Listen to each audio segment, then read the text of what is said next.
A paz do Senhor, irmãos e ouvintes da palavra do Senhor nosso Deus. Mais uma semana trazendo aqui lições bíblicas da nossa escola bíblica dominical, a famosa EBD, Escola Bíblica Dominical. Estamos no segundo trimestre de 2025, onde estamos estudando e o Verbo se fez carne. Jesus sob o olhar do apóstolo do amor, ou seja, o apóstolo João. Estamos na lição de número 2, que estudaremos o novo nascimento. Lição de número 2, o novo nascimento. Semana passada, lição número 1, tivemos o verbo que se tornou em carne. Primeira lição, na verdade, introdutória ao trimestre. Então, na lição de número 2, a lição de hoje, o novo nascimento, que explanaremos hoje aqui, que será realizada presencialmente na maioria das igrejas, neste domingo, dia 13 de abril de 2025, porém em algumas igrejas de maneira alternada, em dias alternados, como aqui na Assembleia de Deus em Serra Pelada, Rio Grande do Norte, a partir das 19 horas. A leitura bíblica em classe se encontra no Evangelho de João, capítulo número 3, bem conhecida, versículos 1 ao 9 e também o versículo número 16 do Evangelho de João. Nos diz assim a palavra de Deus. E havia entre os fariseus um homem chamado Nicodemos, príncipe dos judeus. Este foi ter de noite com Jesus e disse-lhe: Rabi, bem sabemos que és mestre vindo de Deus, porque ninguém pode fazer estes sinais que tu fazes se Deus não for com ele. Jesus respondeu e disse-lhe: na verdade, te digo que aquele que não nascer de novo não pode ver o reino de Deus. Disse-lhe Nicodemos: como pode um homem nascer sendo velho? Porventura pode tornar a entrar no ventre de sua mãe e nascer? Jesus respondeu: na verdade, te digo que aquele que não nascer da água e do Espírito não podem entrar no reino de Deus. O que é nascido da carne é carne, e o que é nascido do Espírito é espírito. Não te maravilhes de ter dito: necessário vos é nascer de novo. O vento sopra onde quer e ouves a sua voz, mas não sabes de onde vem nem para onde vai. Assim é todo aquele que é nascido do Espírito. Nicodemos respondeu e disse-lhe: como pode ser isso? Porque Deus amou o mundo de tal maneira que deu o seu Filho unigênito para que todo aquele que nele crê não pereça, mas tenha a vida eterna. Leitura correspondente ao tema O Novo Nascimento. E, na verdade, é uma leitura clássica para esse tema, o novo nascimento, que é nascer de novo, nascer de Deus. Não nascer da carne, nem da vontade do homem, nem do sangue, mas nascer de Deus. Nascer pela palavra, nascer pelo Espírito Santo. Nascer verdadeiramente de Deus. O novo nascimento depende de Deus, exclusivamente. O texto áureo se encontra no versículo 3 da nossa leitura em classe, capítulo 3 de João. Jesus respondeu e disse-lhe: na verdade, te digo que aquele que não nascer de novo não pode ver o reino de Deus. Quem não nascer de novo não pode ver o reino de Deus. Não pode entrar no reino de Deus. Não pode ter Deus na sua vida. Não pode entrar no céu. Quem não nascer de novo, declarou Jesus, não pode ver o reino de Deus. Não experimenta o reino de Deus, não enxerga o reino de Deus. João 3 e 3. Na verdade prática, nos diz assim: o novo nascimento É um modo bíblico de transformação radical da natureza do pecador. Então, o que é o novo nascimento? Que Jesus falou para Nicodemos, esse príncipe dos judeus, esse verdadeiro mestre, que agora estava aprendendo com o mestre dos mestres, que era necessário nascer de novo para poder entrar no reino de Deus e ver o reino de Deus. Então, o novo nascimento é um modo, esse novo nascimento é um modo bíblico, é um modo pela palavra de Deus de transformação radical, da natureza do pecador. Então, o novo nascimento é essa transformação radical da natureza do pecador. É aonde aquele homem que vivia no pecado já não vive mais no pecado, porque houve uma transformação radical na sua vida e agora ele vive não pela carne, não segundo a sua vontade, mas segundo a palavra de Deus, segundo o Espírito Santo de Deus. Partindo já para os tópicos devidamente da nossa lição, no tópico número 1, nós já iniciaremos Jesus e Nicodemos, que é justamente esse diálogo que há aqui no capítulo 3 de João. Jesus e Nicodemos. Então, quem era Nicodemos? Quem era Nicodemos? Este homem que foi até Jesus de noite. Este homem que foi até Jesus em meio às trevas, à escuridão, querendo se esconder para que os seus não reconhecessem, não percebessem, e ele automaticamente fosse denunciado do partido que ele fazia parte, partido dos fariseus. Sinédrio. Então ele foi até Jesus de noite. Quem era Nicodemos? Nicodemos era um sábio judeu. Era um homem com sabedoria. Era um homem inteligente. Era um homem intelectual. Era um homem que conhecia as Sagradas Escrituras. O Pentateuco, a Torá, a lei de Moisés. Era um homem que conhecia. E ele foi até Jesus, esse homem sábio. Além de sabedoria, intelectualidade, além de inteligência, ele era um homem de grande prestígio entre o povo e entre os seus colegas fariseus. Era um homem bem influente, era um homem de prestígio que estava entre o povo e também seletivamente entre os fariseus. Esse grupo religioso de judeus, uma das classes elitizadas de Israel. Nicodemos era esse homem verdadeiramente religioso, importante em Israel.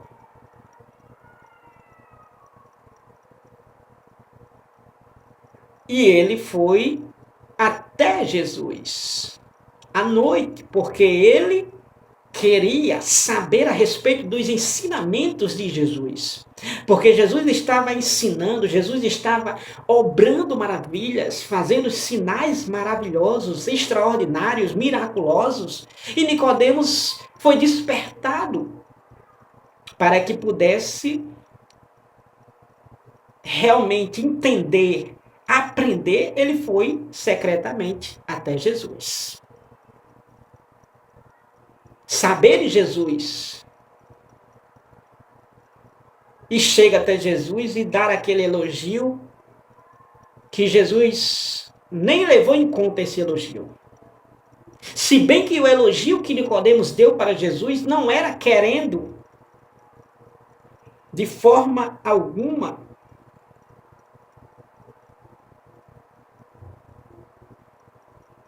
querer hostilizar com maldade com o Senhor Jesus. Não, não era. Era um elogio realmente a caráter. Ele reconheceu que Jesus era o mestre, ele reconheceu que Jesus tinha Deus na vida, ele reconheceu tudo isto. E deu o devido elogio para o Senhor Jesus. Jesus, mestre, ninguém pode fazer esses sinais, esses milagres, essas obras que o Senhor faz, se Deus não estiver com ele. Nicodemo disse isso e Jesus, de antemão, Jesus já corta esse barato e já diz para Nicodemos que ele precisa nascer de novo. Nascer de Deus, nascer da água e do Espírito. Apesar de ele ter todo esse currículo, ele precisava nascer de Deus. Apesar de ele ser um sábio, intelectual, inteligente, sabedor das Escrituras, ele precisava nascer de novo. Ele precisava verdadeiramente se entregar completamente para Deus, para o seu Filho amado Jesus. Então, por isso que ele foi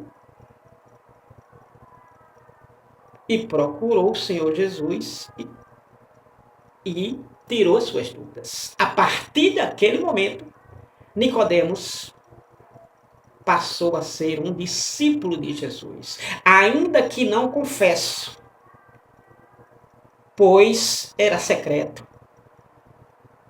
Ainda que não declarado, mas ele, a partir deste momento, desse encontro aqui do capítulo 3, ele passou a ser um discípulo de Jesus. E em um determinado momento, posso assim afirmar, dizer, 3 anos depois, está Nicodemos, há mais de 3 anos depois, está Nicodemos declarando publicamente ser um seguidor do Senhor Jesus, quando Jesus morre e ele prepara algumas especiarias para com o corpo do Senhor Jesus. Em João, capítulo número 19, assim está escrito, versículo número... Capítulo 19 de João, versículo número 39 de João. E foi também Nicodemos, aquele que anteriormente se dirigia de noite a Jesus, levando quase 100 arratéis de um composto de mirra e aloés. Quando assim, José de Arimateia vai pedir o corpo de Jesus ali crucificado e já morto, Nicodemos também faz parte destes que assim tratam bem o corpo, o sepultamento do Senhor, o Mestre, o Salvador da humanidade. Prosseguindo. Subtópico 2. No subtópico do 2, nós temos o reconhecimento de Nicodemos sobre Jesus como mestre. No subtópico número 2, nós temos Nicodemos reconhecendo Jesus como mestre. Pois exatamente o versículo 2, já mencionei no subtópico anterior, indica que Nicodemos percebeu a autoridade que o Pai concedeu a Jesus, chamando-o de Rabi. Então, nesse versículo 2, podemos perceber claramente que Nicodemos ele reconheceu a autoridade de Deus na vida de Jesus, que Deus tinha dado a Jesus, e chega a ele chamando já Jesus de mestre, de professor, reconhecendo a autoridade de Jesus.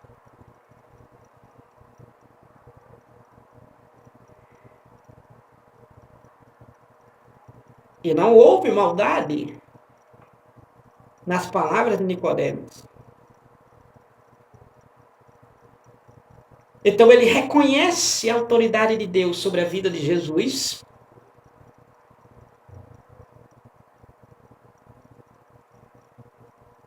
Porque ele estava vendo em Jesus um genuíno. Ele estava tendo em Jesus um genuíno interesse, um verdadeiro e legítimo interesse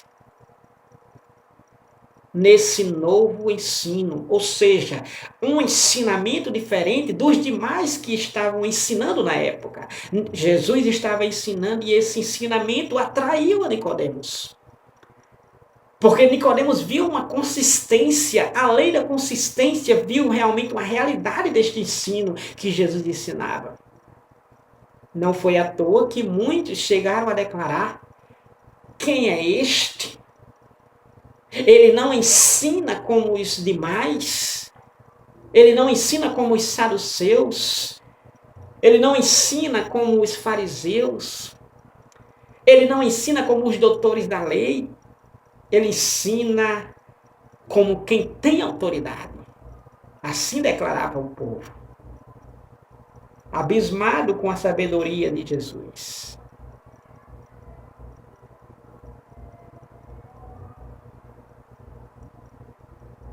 Então Nicodemos queria conhecer esse ensino novo de Jesus, que Jesus estava apresentando, mostrando, manifestando, publicando.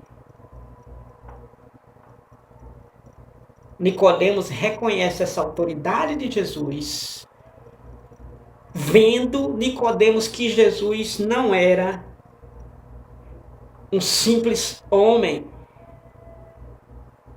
um simples professor, um simples religioso. Nicodemos estava vendo que Jesus era um enviado de Deus. Nicodemos estava vendo que Jesus era um enviado de Deus, que foi enviado por Deus. E justamente em João 3,16, a Bíblia diz que Deus enviou o seu Filho unigênito, Jesus.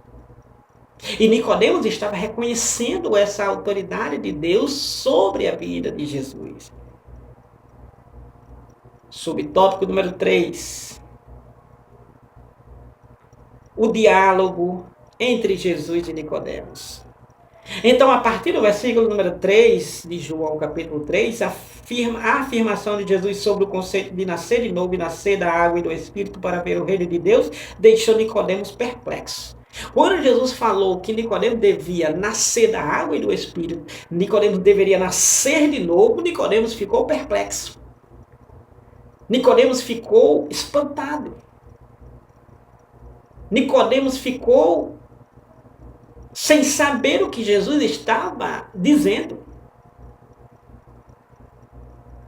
E chega até mesmo, diante dessa perplexidade, a questionar ao Senhor Jesus se realmente seria o que ele estava falando, ele nascer de novo, voltar ao ventre materno e voltar a nascer de novo. Não era isto que Jesus estava falando. Jesus estava falando não de um homem morrer ou de regressar e voltar a nascer novamente, voltar ao ventre e nascer de novo. Não, Jesus não estava falando disso. Jesus estava falando que ainda você, nessa mesma idade, você precisa nascer de novo. Não importa se você é um adulto, ou se é um ancião, ou se é uma criança, ou se é um jovem, ou se já é maior de idade. Precisa nascer de novo, ou seja, precisa aceitar Jesus, precisa se render a Deus, precisa nascer de novo. E esse nascer de novo não é que vai nascer materialmente, é nascer espiritualmente, porque espiritualmente todas as pessoas, todos os homens, a humanidade sem Deus está morta. Então por isso que precisa nascer de novo. Por quê? Porque está morta. Está morto. Ocasionado principalmente pelo pecado lá no Éden, através de Adão e Eva. Então esse pecado fez com que a humanidade sofresse essa penalidade, sofresse essa condenação, sofresse verdadeiramente essa mácula, essa contaminação. E todos agora precisam nascer de Deus, nascer de novo. Então, o diálogo entre Jesus e Nicodemos, baseado no versículo 3, as palavras-chave é nascer de novo, nascer da água e do Espírito, deixou Nicodemos perplexo, que essas referências estão no versículo 3, versículo 5 e versículo 6. Nascer de novo, nascer da água, nascer do Espírito.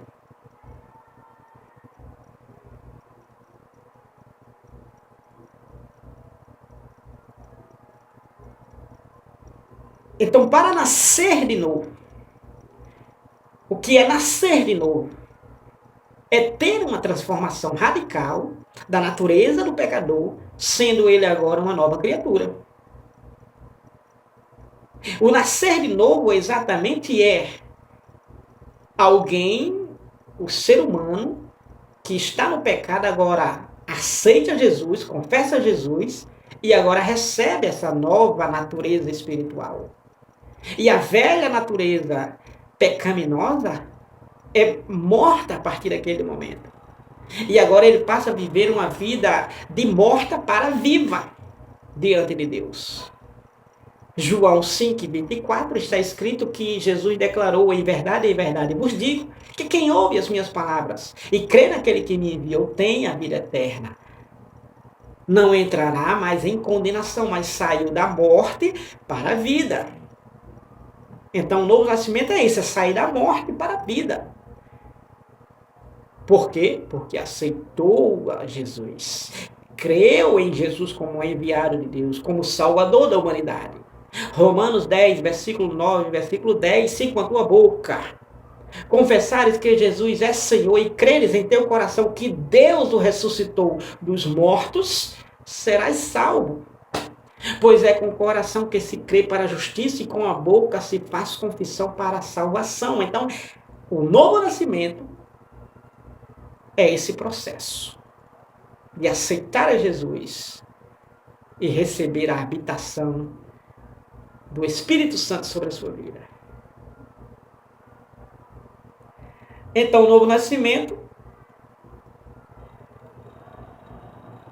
é essa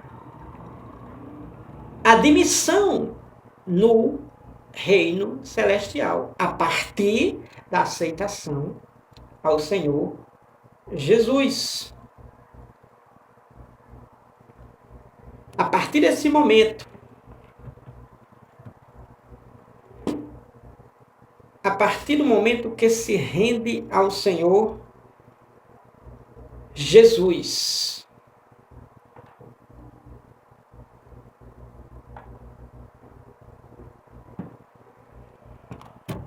partindo para o segundo tópico, onde continuaremos explanando a respeito do novo nascimento. Como é esse novo nascimento? No tópico número 2, nós temos o novo nascimento e a obra de regeneração. Ou seja, o novo nascimento, que é aceitar Jesus, e a obra de regeneração, que é a transformação agora da pessoa que vivia no pecado para agora uma pessoa que vai viver pelo Espírito de Deus, que vai viver pela palavra de Deus, que vai viver segundo a vontade de Deus. Segundo tópico e subtópico número 1, o novo nascimento. Então, o novo nascimento, a palavra regeneração, que estamos a tratar, a obra da regeneração, então a palavra regeneração tem origem no termo grego, paligenesia, que significa literalmente voltar a ser gerado de novo. Voltar a ser gerado de novo. Então, assim a regeneração é um conceito utilizado na teologia, especialmente na soteriologia, que é a doutrina da salvação, para descrever o ato divino de transformação interior do pecador. Então, a regeneração é voltar a ser gerado novamente. Não é que o homem vai morrer materialmente, fisicamente, ele vai ser gerado novamente. Ele vai, a partir do que ele vai ser gerado novamente, ele vai ser transformado a partir daquele momento. Se ele era um homem mau, ele vai ser um homem bom. Se ele era um homem ruim, ele vai ser um homem de bem. Se ele era um homem pecador, agora ele é um homem santificado. Se ele era um homem afeminado, agora ele vai ser um homem hétero. E aí por diante. Eu vou ler algumas referências. 1 Coríntios, capítulo número 6, e versículo número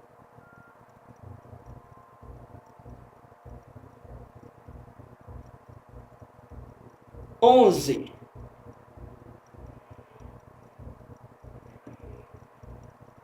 Olha só. 10 e 11. 1 Coríntios, capítulo 6.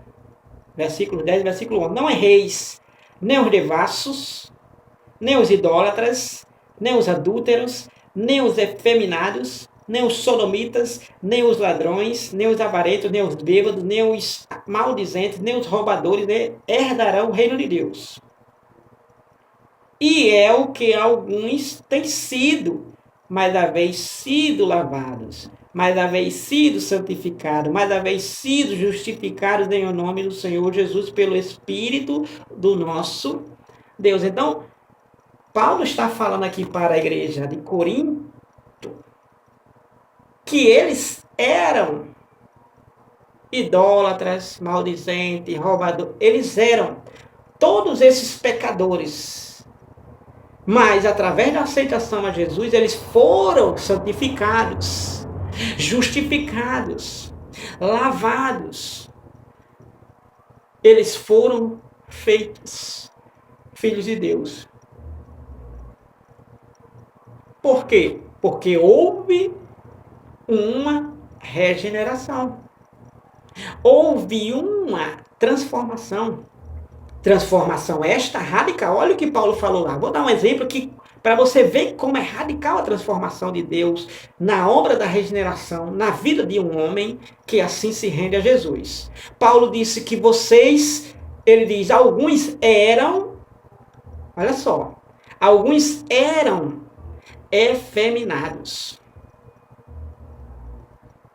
Alguns eram sodomitas. Mas Paulo disse que houve uma transformação radical. Por quê? Porque o efeminado, ou seja, aquele que era como que fosse uma mulher, efeminado. Aqueles que eram gays, quando aceitaram ao Senhor Jesus, está escrito. Está escrito aqui, você pode fazer a conferência. Paulo disse, mas vocês agora não são mais. Vocês eram, mas agora não são mais. Porque vocês foram transformados. Parafraseando aqui, vocês foram transformados radicalmente em uma nova criatura. E o que é um novo nascimento? Um novo nascimento é essa transformação radical que Deus obra na vida daquele que se rende ao Senhor Jesus.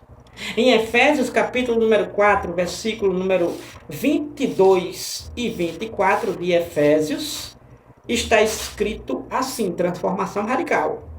Olha só, a obra de regeneração. Que quanto ao trato passado, vos despojeis do velho homem que se corrompe pela concupiscência do engano. Ou seja, essa vida sem Deus que vivia antes, era uma vida de engano, era uma vida verdadeiramente de concupiscência, uma vida corrompida, uma vida verdadeiramente com a ira de Deus sobre a vida deste. Mas Paulo diz, mas vocês e vos renoveis no espírito de vosso sentido. Paulo está dizendo aos Efésios daqui, ó, deixe o velho homem para lá. Abandone essa velha roupa do homem pecador. Essa velha vida de um homem pecador.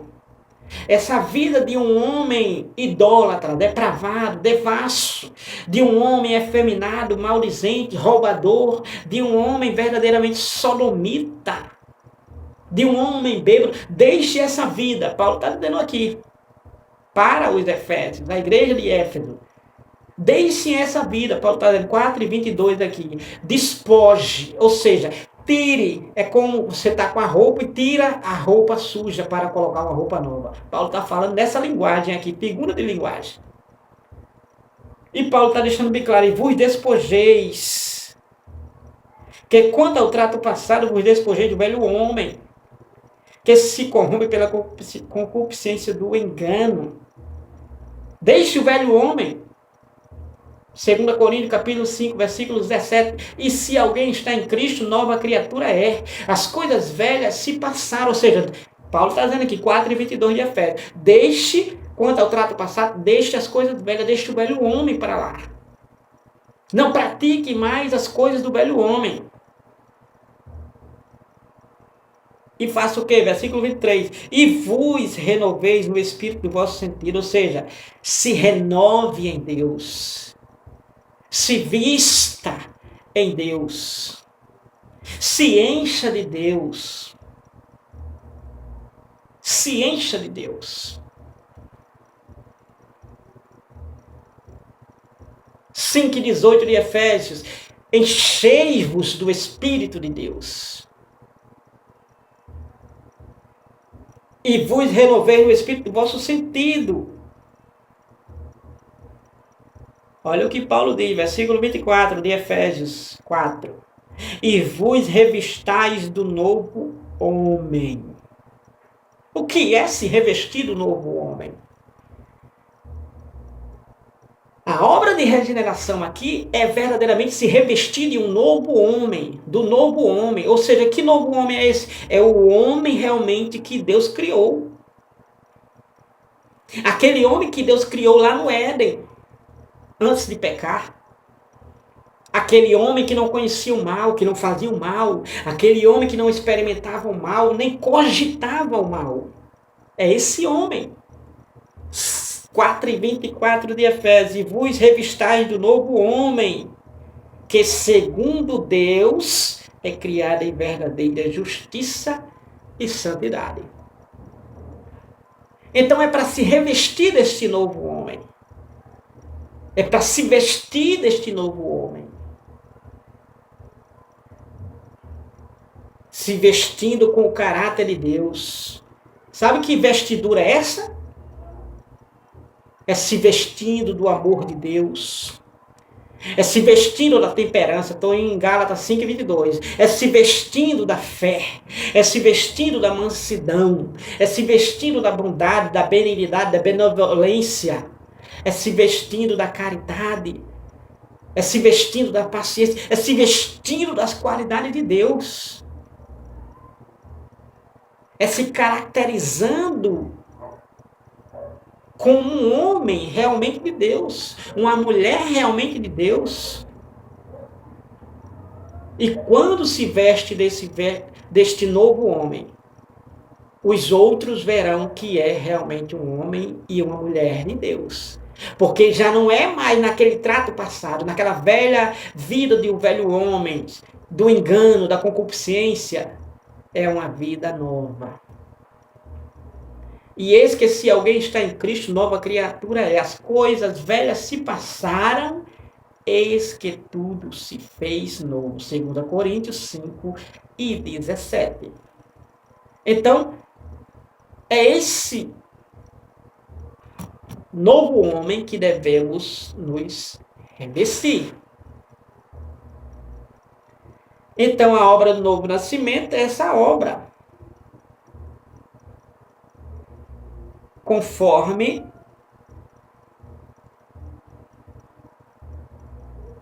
nós podemos vermos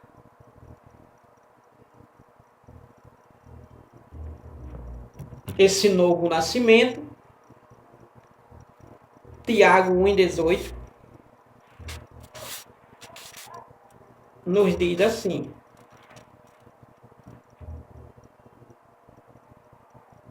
segundo a sua vontade, a vontade de Deus, segundo a sua vontade, ele nos gerou pela palavra da verdade, para que fôssemos como primícias de suas criaturas. Então, esse novo homem, vestido do novo homem, esse novo nascimento é porque é gerado segundo a vontade de Deus. É gerado pela palavra de Deus.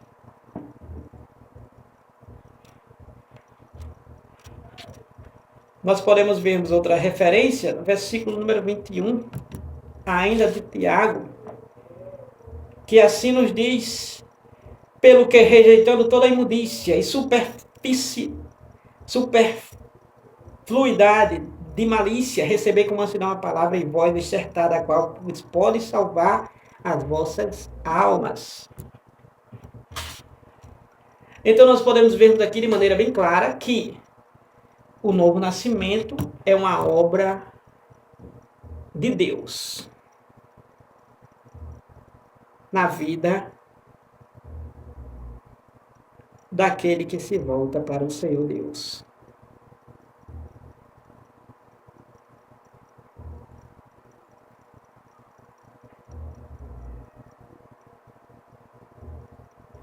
Subtópico 2. A regeneração como obra exclusiva de Deus. Porque a regeneração, de fato, é uma obra exclusiva de Deus. Não é obra de um pastor, de um professor de escola bíblica, de um auxiliar, de um diácono, de um presbítero, de um evangelista, de um pastor, de um missionário. Essa obra de regeneração na vida de um pecador é feita por Deus, não é feita pelo homem. É feita por Deus. Então é uma obra exclusiva de Deus na vida do homem pecador, que se rende ao Senhor Jesus. Então a regeneração, o que é regeneração? É voltar a ser gerado novamente. E essa regeneração é porque Deus entrou na vida do homem, da mulher, e tirou toda aquela vida pecaminosa, todas aquelas qualidades do pecado, aquelas qualidades do homem ligado à terra, ligado ao diabo, e agora esse homem passará a ter uma vida ligada ao céu, ligada a Deus, ligada à palavra de Deus. Então a regeneração como obra exclusiva de Deus, a regeneração é um ato que Deus realiza na vida do pecador, levando a uma mudança radical do seu coração, provocando uma transformação profunda na sua vida interior. Então, essa regeneração só pode ser feita por Deus. Não é feita pelo pai, nem pela mãe. É feita por Deus. Porque Deus é quem faz essa transformação. É Deus quem pode ir no interior do ser humano e fazer a mudança, uma vez que ele abre o coração para Deus, a vida para Deus. 3:20 de Apocalipse, Deus diz que eis que eu estou à porta e bato. Se alguém ouvir a minha voz e abrir a porta, eu entrarei em sua casa, entrarei em sua vida e cearei com você e você ceará comigo. Você estará comigo e eu estarei com você.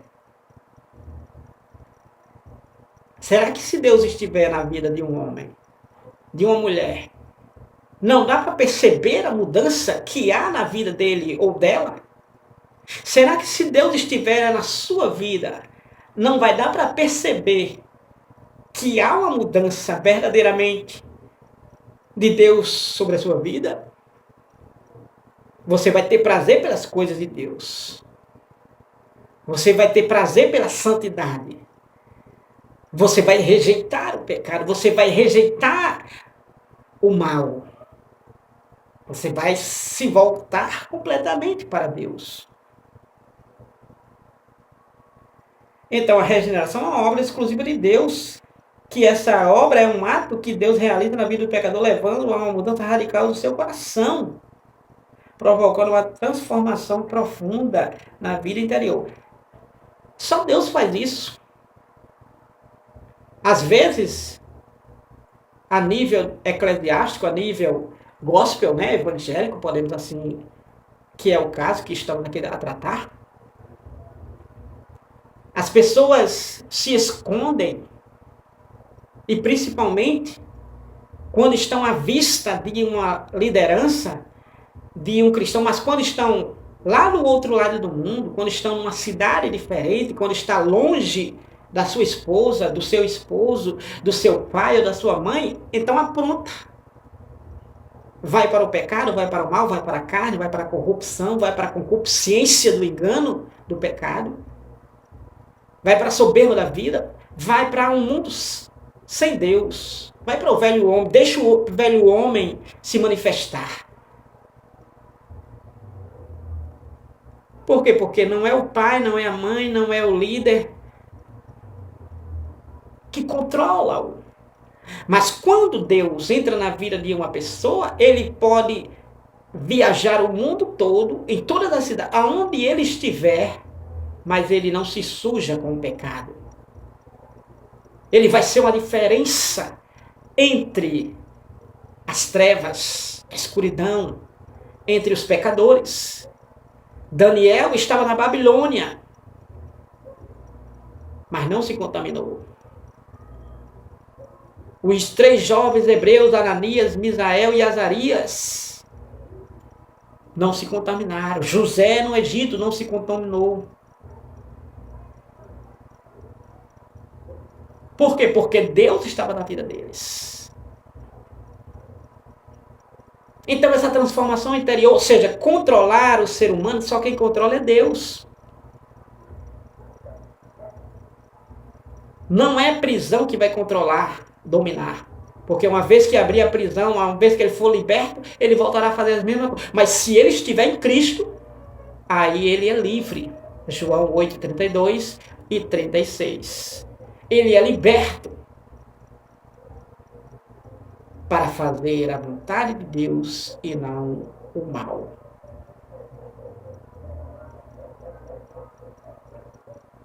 Então esse processo acontece quando o pecador, esse processo de regeneração, que é uma obra exclusiva de Deus, esse processo, essa regeneração, voltar a ser gerado novamente, esse processo acontece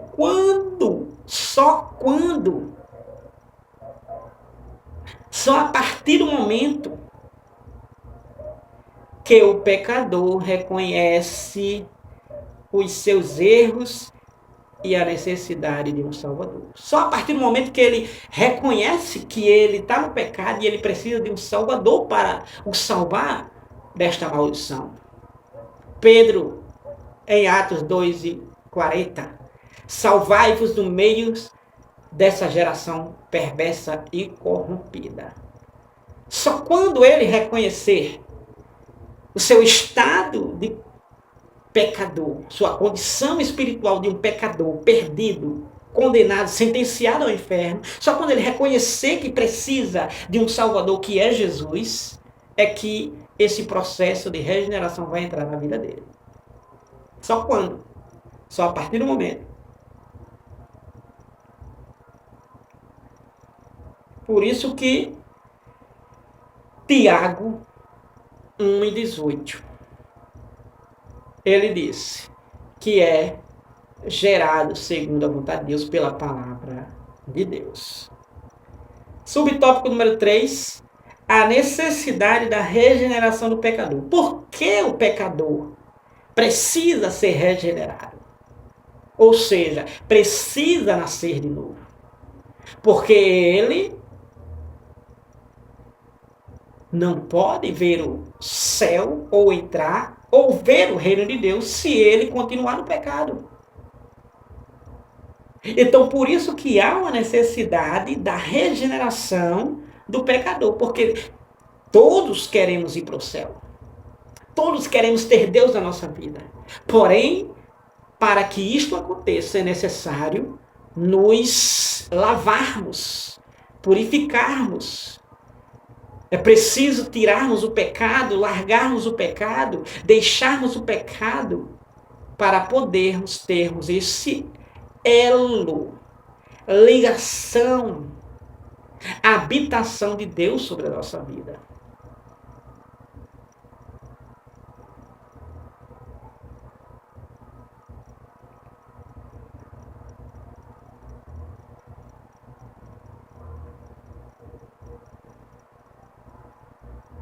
Então é uma necessidade dessa ação exclusiva de Deus, através do Espírito Santo, na vida de todos os seres humanos. É necessário. Tópico número 2 e último. Os meios da obra regeneradora. Como é que esta obra regeneradora acontece? Como é que essa obra desenvolve de regeneração na nossa vida? Como é que ela acontece? Através, subtópico número 1, da operação do Espírito Santo. Então, essa obra só acontece, essa obra só realmente se desenvolve na vida de um indivíduo, na vida de um homem ou de uma mulher, na vida do ser humano, através da operação do Espírito Santo. Através da operação do Espírito Santo. Por quê? Porque nascer da água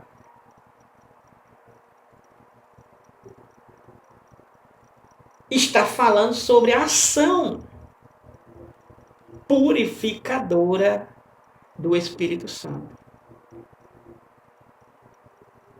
É bem óbvio. Espírito Santo habitando na vida do ser humano. Agora, se o Espírito Santo habita na vida do ser humano, então, logicamente, olha só, Espírito Santo, então o Espírito santifica. O Espírito limpa, o Espírito purifica, o Espírito transforma, muda radicalmente a vida daquela pessoa.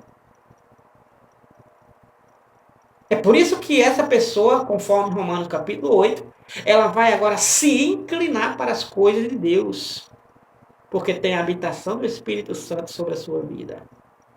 Essa pessoa passará agora a querer e almejar e procurará buscar incansavelmente as coisas que são de cima. Colossenses capítulo 3.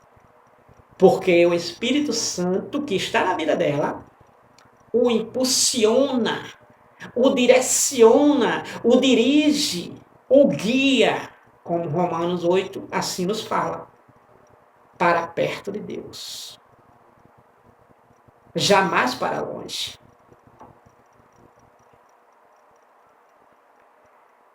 Então, os meios da obra de regeneração é, ponto 1, subtópico 1, através do Espírito Santo. É através dessa operação. É ele quem vai operar, quem vai trabalhar na vida do ser humano.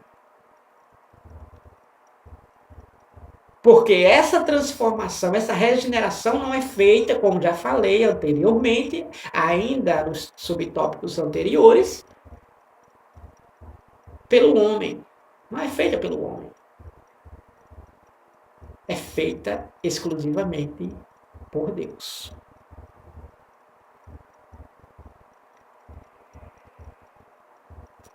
Então, nascer da água que Jesus disse para Nicodemos simboliza a obra purificadora do Espírito, referindo-se àqueles que são nascidos do Espírito. Então, é o Espírito Santo que vai fazer essa obra. Tito 3:5.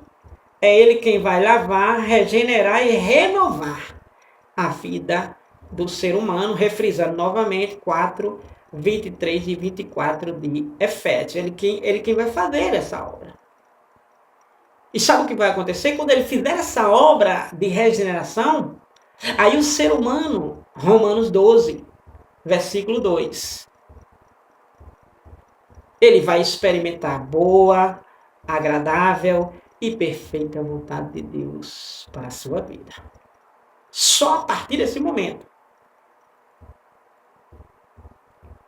Subtópico 2. A palavra de Deus. A palavra de Deus é o outro meio pelo qual a obra de regeneração acontece na vida do ser humano.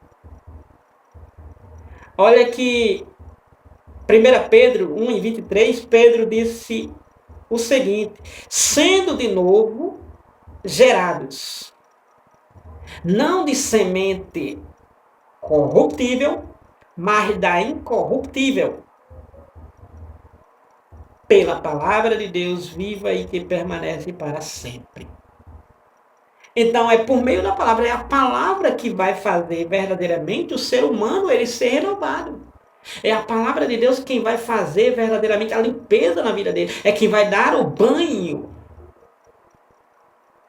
de maneira metafórica. Assim como nós tomamos banho todos os dias para nos limpar, a palavra de Deus é quem vai nos limpar. Quando nós lemos ela, estudamos ela, ouvimos ela. Em João 15, Jesus diz: vós estáis limpos pela palavra. Vocês estão limpos pela palavra, Jesus disse. 15, versículo número 5, mais ou menos, de João. Em Tiago 1:18, Jesus diz, Tiago diz, gerou pela palavra, Deus gerou-nos pela palavra da verdade. Que palavra da verdade é essa? A palavra de Deus. A palavra de Deus, as sagradas escrituras, a Bíblia é sagrada. Então, Hebreus 4:12 nos diz que essa palavra, que é um meio indispensável para a obra da regeneração, assim como o Espírito Santo também é uma obra que a palavra de Deus ela projeta, executa essa obra de regeneração. Quem vai santificar o ser humano, ou seja, a moldá-lo, a torná-lo novo, diferente, uma nova criatura, segundo Deus, a vontade de Deus, vai ser a palavra. Porque o seu vocabulário vai vir pela palavra. O seu desejo pelas coisas de Deus vai vir pela palavra. E assim, sucessivamente. Sucessivamente. Salmo 119, versículo número 93, 97. Ó, quanto amo a tua lei, é a minha meditação durante todo o dia. Salmo 1, versículo 3. Antes tem o seu prazer na sua lei, nela medita de dia e de noite. Então a meditação na palavra de Deus é uma meditação que verdadeiramente é indispensável para a vida daquele que verdadeiramente foi regenerado. Uma pessoa que não medita na palavra de Deus, que não escuta a palavra de Deus, que não estuda a palavra de Deus, uma pessoa que não ouve a palavra de Deus, que não gosta da palavra de Deus, essa pessoa ainda não é uma pessoa nova. É uma pessoa velha. Está no trato passado, está na vida velha, está na vida do pecado, está na corrupção ainda. E essa palavra, que é, segundo a lição aqui, o segundo meio da obra de regeneração que Deus faz exclusivamente na vida do pecador, o segundo meio é a palavra de Deus. A palavra de Deus é a semente de que o Espírito Santo se serve para gerar uma nova criatura.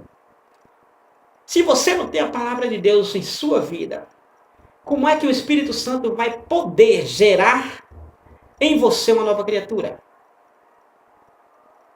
Como é que Deus vai conseguir fazer algo na sua vida se a palavra de Deus não está na sua vida? Salmo 119, versículo número 11, Disse o salmista: escondi a tua palavra no meu coração para eu não pecar contra ti. Esse esconder aqui é praticar, guardar, conforme Apocalipse capítulo número 1, versículo 3. Que é muito feliz aqueles que guardam as palavras desta profecia. Como é que Deus vai poder fazer algo na sua vida se a palavra de Deus não está na sua vida? Como é que o Espírito Santo vai poder fazer algo na sua vida se a palavra de Deus não está na sua vida? Você não está guardando a palavra de Deus. Olha o interessante, bem citado esse versículo. Efésios capítulo 3, versículo 20. Ora, aquele que é poderoso para fazer tudo muito mais abundantemente, além do que nós pedimos ou pensamos, segundo o poder que em nós opera. Detalhe: Deus pode fazer, além do que eu peço, nós pedimos ou nós pensamos, se estiver a palavra de Deus em nossa vida. Aí ele vai poder fazer tudo muito mais além, abundantemente do que pedimos ou pensamos, segundo o poder que em nós opera. Qual é o poder que em nós opera? A palavra de Deus? Então pronto, Deus pode fazer abundantemente, extraordinariamente. Se a palavra de Deus não estiver em nós, Deus não poderá operar. O Espírito Santo não poderá. Então, é a palavra de Deus, a semente que o Espírito Santo se serve para que possa gerar em nós uma nova criatura. Fazer de nós uma nova criatura. E o terceiro é segundo a vontade de Deus. A vontade soberana de Deus. A palavra de Deus ensina que é intenção divina, é intenção de Deus que todos os seres humanos alcancem e cheguem ao conhecimento da verdade.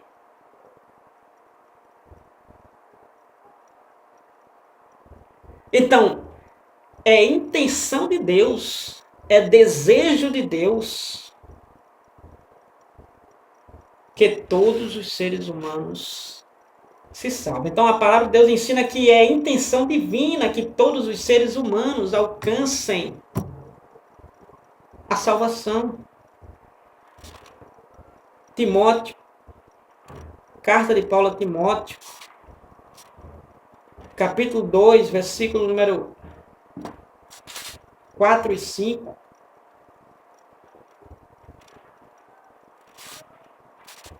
Assim está escrito. 1 Timóteo, capítulo 2, versículo 4 e 5, diz assim, o 3, 4 e 5. Porque isto é bom e agradável diante de Deus, nosso Salvador, que quer que todos os homens se salvem e venham ao conhecimento da verdade. Porque há um só Deus e um só mediador entre Deus e os homens, Jesus Cristo, homem. Então, é intenção de Deus que os seres humanos alcancem essa eterna e maravilhosa salvação. Que Deus abençoe a você e sua casa. Em nome de Jesus e até a próxima, se Deus assim nos permitir.